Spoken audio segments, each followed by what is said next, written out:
Tara, magluto tayo ng nilasing na pork ribs. Maglagay na tayo ng oil sa ating pan. Pag mainit na yung ating pan at yung ating oil, seared na natin yung ating baboy.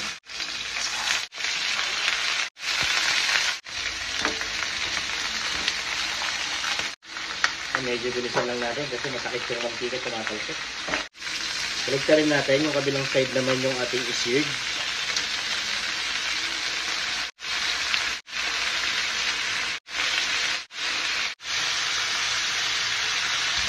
Set aside muna natin yung ating baboy.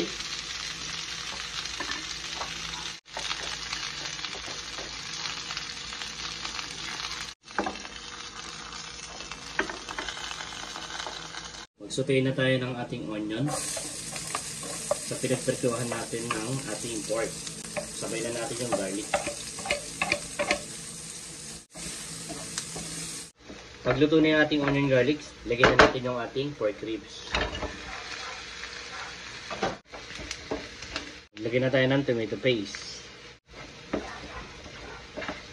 At pagluto na yung ating tomato paste, pwede na natin lagay yung ating pineapple juice.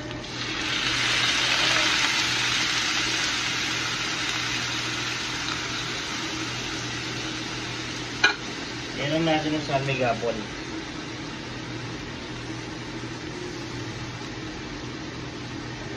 Daran natin yung ating soy sauce.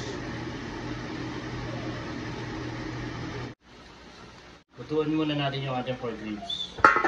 Kapag malambot na yung ating pork, pwede na natin ilagay ang ating marble potato. Sugar. Lutuin lang natin. Then, hayaan muna natin maluto yung ating potato. Then, add natin yung ating green peas at yung bell pepper. Add na natin yung ating green peas. At yung red and green bell pepper.